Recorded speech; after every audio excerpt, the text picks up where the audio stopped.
যখন হাত বাঁধা চোখ বাঁধা ফেলেছে তখন আমি বুঝছি আগে আমার থেকে উঠাই নিয়ে যাচ্ছে, আগে উঠে নিয়ে আমাকে মারছিল গাড়ির মধ্যে। ভিতরে ঢোকানোর আগে আমাকে হ্যান্ডকাপ করে ঘষে দিয়ে বলছে। ঘটাঙ্গ একটা দরজা খুললাম, বুঝলাম যে জেলখানার যেমন দরজা থাকে, খুলে আমাকে একটা ধাক্কা দিয়ে ফেলাই দিল। গণ্ডগোল শুরু আগে দিয়ে আমার মনে আছে 7ই মার্চ 2024। আমি সন্ধ্যা হলে মাঝে মাঝে একটু হাঁটতাম। আপনি যদি ঢুকছেন না এই 7 না 24-এ 7ই মার্চ 24-এ ওই এমকে রাস্তাটা আবার টার্ন করে আসছে, ওইটাই 14 নম্বর রোডও বলে, কেউ 13 নম্বর বলে। তা আমি ওইটা হাঁটতাম, কোনো গাড়ি ঘোড়া থাকতো না, তো রাস্তাটাও ভালো। আমি এদিক দিয়ে ওই কোনায় গেছি, যাবো সাঁই করেছে একটা মাইক্রোবাস থামলো এবং আমি কিছু বোঝা কলা উঠাইয়া যখন হাত বাঁধা চোখ বাঁধা ফেলেছে তখন আমি বুঝছি আগে আমার থেকে উঠাই নিয়ে যাচ্ছে। আর গাড়িটা মনে হয় কোনো পুরোনো গাড়ি ছিল, পুরোনো মাইক্রোবাস নিয়ে চলে গেল। আমি চিন্তা করছি যে কীভাবে যাচ্ছে। তো ওই মানিক মিয়াবিনীতে ঢুকছে এটা বুঝতে পারছি, চোখ তো বাঁধা। তারপর ডান দিকে গেল ওইটাও বুঝছি, বিজয় সঙ্গে এটাও বুঝছি। তারপর বায়ে ঘুরলো ওই পিএম অফিসের দিকে, বুঝতে পারছি খুব ট্রাফিক জ্যাম ছিল অফিস ছুটির সময়। তো তখন কিন্তু সন্ধ্যা হয়ে গেছে, রাত অন্ধকার হয়ে গেছে। তা আমি জিজ্ঞেস করলাম যে না গেল জাহাঙ্গীর গেট, ওইখানে যাই বুঝলাম যে আমাকে ক্যান্টনমেন্টে নিচ্ছে। কেন কোনো সিনিয়র অফিসার হয় বের হচ্ছে হলো বা যাচ্ছিলো, ওই মিলিটারি স্যালুট দিচ্ছে তাকে, ওই আওয়াজ পেয়ে আমি বুঝছি তো ক্যান্টনমেন্টে নিচ্ছে।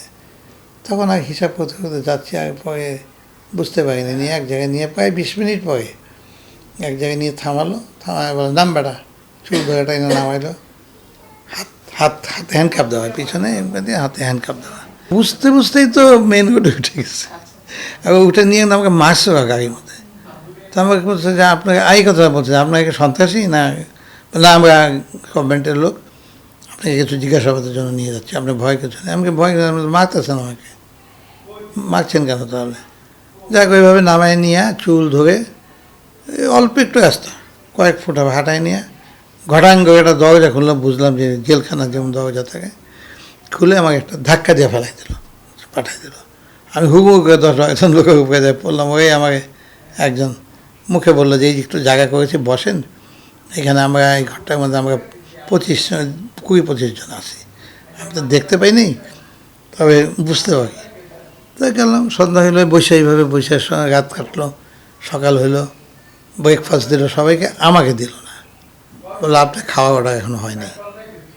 তো আমার খাওয়ার কোনো ইচ্ছা ছিল না। পাশের লোকটা ওই হ্যাঁ সাড়ে হাত না, ওই যে চোখ বাঁধছে 2 মাসি, এই হাত খুলে দিত যখন খেতে দিত। তো ওই ভিতরে ঢোকানোর আগে আমাকে হ্যান্ডকাপ করে ঘষে দিয়ে বাঁধছে। তা ওই রাতে গেল, সকালে খাওয়া হলো না, সারাদিন গেল। রাতে খাওয়াটা বিকাল 4টা-5টার দিকে দেয়, দিল না। তারপরের দিন সকালে খেতে দিল না, তারপরের দিন সকালে খেতে দিল না, উঠাইলো, উঠাই বলে চল নিয়ে যাবো তোকে ওদিকে।